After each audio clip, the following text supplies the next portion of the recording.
안녕하세요. 해생파산 전문변호사 장현정입니다. 최근에 대출을 받은 적이 있으면 개인회생 신청을 하기 어렵다는 말을 듣고 개인회생을 알아보다가 포기하려고 하시는 분들 계시죠? 개인회생 상담을 하다 보면 좀 알아보니 최근 대출이 많아서 개인회생이 불가능하다고 하는데 혹시나 해서 여쭤봐요 라고 하시며 운을 뜨시는 분들이 많으신데요.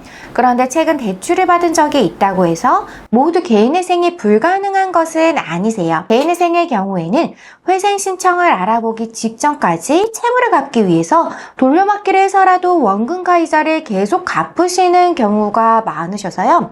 최근 1년 이내에 새로 대출을 받으신 채무자분들이 정말 많으신데요. 어떻게 보면 최근 대출이 없는 채무자분들이 오히려 드무다고 볼 수 있어요.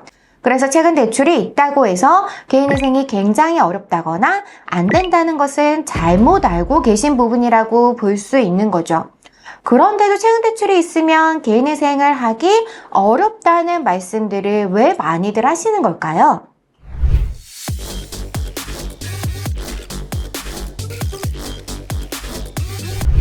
개인회생을 신청하게 되면 법원에서 보전공고 보정명령이 내려오는데요. 이러한 보정공고 내용 속에는 최근 1년 이내에 발생한 채무에 대한 소명 요청이 항상 있어요. 좀 더 구체적으로 말씀드리면 개인회생을 신청하면 법원에서는 보정공고를 통해 최근 1년 이내에 발생한 채무에 대해 채무 부담 경위, 대출금의 사용처 등에 대해서 상세히 소명하고 소명을 못하는 금액을 청산가치에 반영하라고 나오는데요. 채무자가 지난 1년간 빌린 돈을 어디에 사용했는지 구체적으로 하나하나 자세히 설명을 해야만 해요. 최근 대출에 대한 보전공고 내용은 각 지방법원, 회생위원, 사건마다 조금씩 차이가 있는데 구체적인 예를 한번 살펴보도록 할게요. 최근 1년간 발생한 채무에 대해서 보통 나오는 보정 내용은 이러한데요.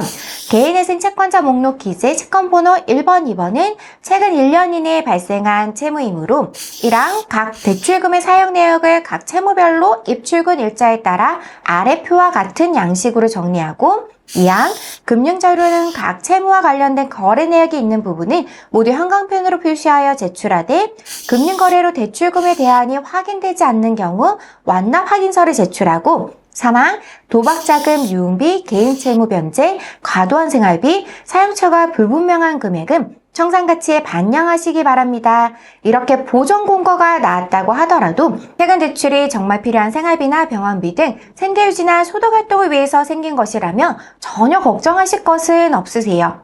보정공고 내용대로 각 대출금의 사용 내역을 각 채무별로 소명을 하면 되는데요.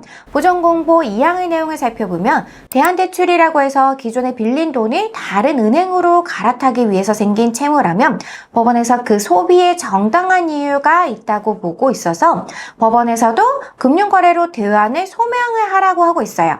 그런데 가장 큰 문제는 최근 대출을 받아서 주식이나 코인, 도박으로 탕진하거나 과도한 생활비로 사용하거나 현금으로 인출해서 사용한 사용처가 불분명한 경우인데요.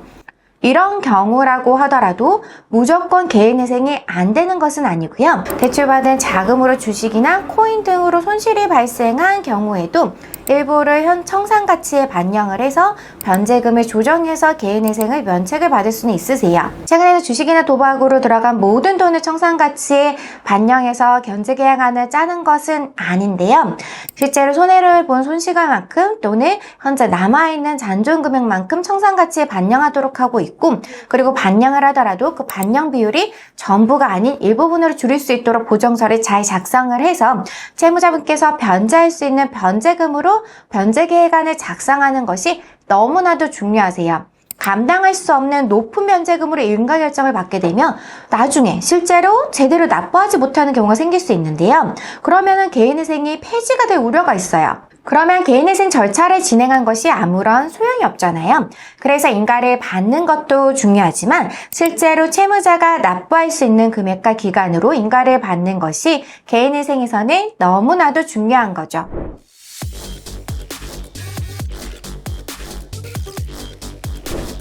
이번 시간에는 최근에 대출받은 채무가 있어도 개인회생이 가능한지에 대해서 알아보았는데요. 보다 궁금하신 점이 있으시면 저희 법무법인에 전화로 문의를 주시거나 댓글을 남겨주시기 바랍니다. 지금까지 장현정TV의 장현정 변호사였습니다. 감사합니다.